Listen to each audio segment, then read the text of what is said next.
1 year తర్వాత నాకు తెలిసిన విషయం ఏంటంటే అతను నాతో మాత్రమే కాదు ఇంకొక 6 మంది అమ్మాయిలతో మాట్లాడుతున్నాడు.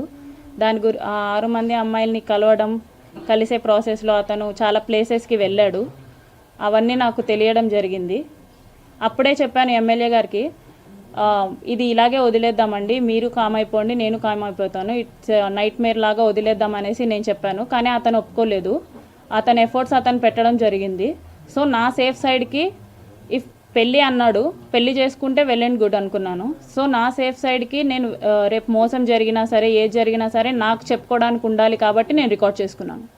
ఈ పెళ్ళి అనే టాపిక్ శ్రీధర్ వాళ్ళ మమ్మీకి ముందే తెలుసా? తెలుసండి, అందరికీ తెలుసు. ముక్కా ఫ్యామిలీకి తెలుసు, అరవా ఫ్యామిలీకి తెలుసు. ఇప్పుడు దే ఆర్ నాట్ విల్లింగ్ అండి. కాదండి, ఇద్దరు పెళ్లి చేసుకోవాలనుకున్నప్పుడు మీ ఇద్దరి మధ్య ఎందుకు క్లాషెస్ వచ్చింది, ఎందుకు గొడవ తలెత్తింది, ఎందుకు విడిపోవాలనుకున్నాడు, దాని కారణాలు ఏమైనా? విడిపోయింది అతనండి, నాకు తెలియదు, ఇప్పటికీ రీజన్ తెలియదు నాకు. నేను అదే అడుగుతున్నాను. ఆల్ ఆఫ్ సడన్గా ఫోన్ స్విచ్ ఆఫ్ చేసేసి మాట్లాడకుండా మానేసింది అతను. దానికి రీజనే నేను అడుగుతున్నాను, అతనే చెప్పాలి. అంటే ఇప్పుడు మీరే చెప్పారు కదా మనం విడిపోదామని చెప్పి అన్నారు కదా, మరి అతనే విడిపోయా అంటే మీకు ప్లస్ పాయింటే కదా అయ్యింది.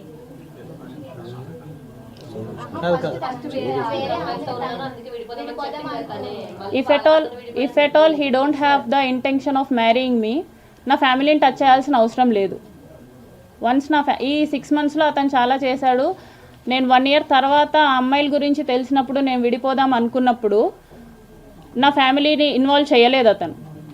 సో నా ఫ్యామిలీ జోలికి కూడా రాలేదు. మా హస్బెండ్తో మాట్లాడడం ఎలాంటివి జరగలేదన్నమాట.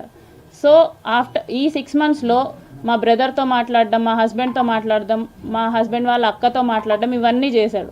So if at all he don't have any intention of marrying me, నా ఫ్యామిలీని టచ్ చేసి ఉండేది కాదు. అంటే మీ ఎంటైర్ ఇష్యూలో ముక్కా రూపానంద రెడ్డి ఇన్వాల్వ్ అయ్యాడా? ఖచ్చితంగా ఇన్వాల్వ్ అయ్యారండి. ఆయన ఇన్వాల్వ్మెంట్ ఖచ్చితంగా ఉంది. వాళ్ళు ఎప్పుడు కంట్రోల్ చేస్తూనే ఉండేవాళ్ళండి శ్రీధర్ని. శ్రీధర్ నాతో చాలాసార్లు చెప్పి, రమ్మీ క్యాండిడేట్ అండి, అది రైల్వే కోడూరులో ఉన్న ఎవరికైనా తెలుస్తుంది.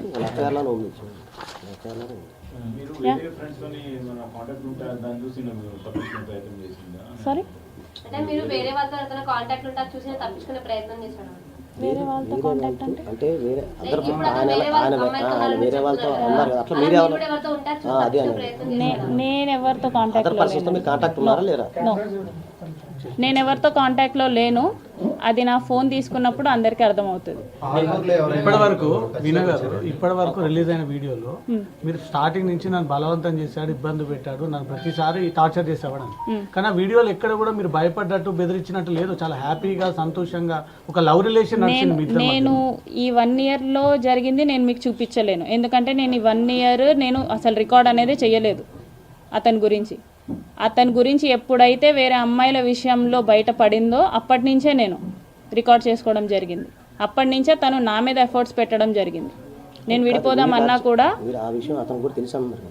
ఏది ఇంకొకటి విషయం క్లారిటీగా చెప్తున్నా. నేను స్క్రీన్ రికార్డ్ చేసిన ప్రతిసారి శ్రీధర్కి చెప్పే చేశాను, శ్రీధర్కి తెలిసే చేశాను.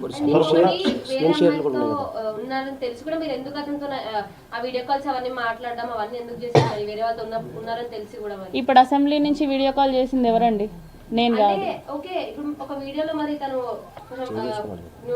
అవి కూడా చూపిస్తున్నారు కదా, స్టిల్ మీరు ఆ వీడియో కాల్ ఎందుకు మాట్లాడారు? కట్ చేయొచ్చు కదా, రికార్డ్ చేస్తున్నది. అతను నేను కట్ చేస్తే నైట్ 11:30 ఆ టయానికి మా వాళ్ళకి చేస్తున్నాడండి. మీరు అక్కడ కూడా కాల్ కట్ చేసే ఆప్షన్ ఉందా? స్టిల్ మీరు కాల్ కట్ చేయలేదు కదా అక్కడ.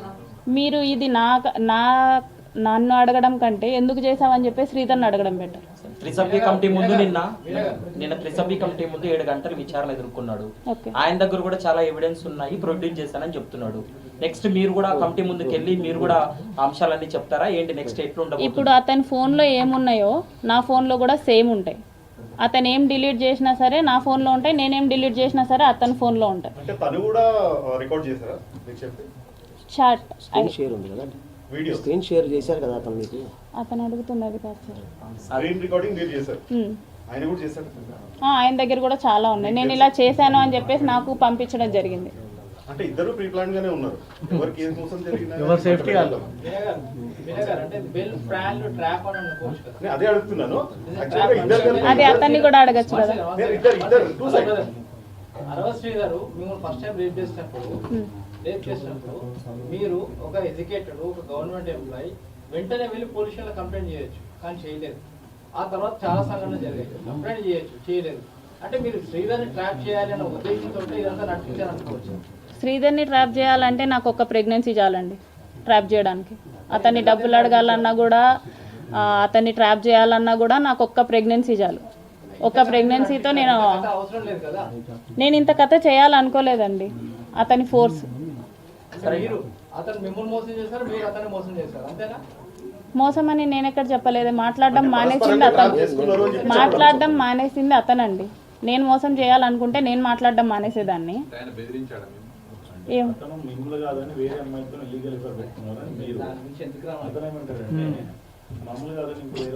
అది ప్రూవ్ అది నేను అతను వేరే వాళ్ళతో ఉన్నాడని చెప్పేసి నేను ప్రూవ్ చేయగలను. నేను వేరే వాళ్ళతో ఉన్నానని చెప్పేసి అతను ప్రూవ్ చేయగలడా? I'm asking. ఇప్పుడు ఏదైనా ఇన్వెస్టిగేషన్లో ఉంది తేలుతుంది. That is it.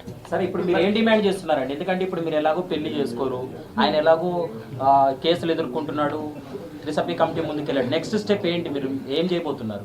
లీగల్గా ఏ పనిష్మెంట్కి డిజర్వ్ అయితే అదండి అతను. మేడం, మీరు ప్రజెంట్ ఎవరైతే మీ హస్బెండ్తో ఉన్నటువంటి ఇష్యూస్కి సంబంధించి కాకుండా ప్రీవియస్గానే మీరు బద్వేలు పోలీస్ స్టేషన్లో ఒక కంప్లైంట్ రైజ్ చేశారు. అందుకంటే ముందు కూడా మీకు మ్యారేజ్ అయిందన్నప్పుడు కొన్ని కంప్లైంట్ కాపీలను బయటకు వచ్చినాయి.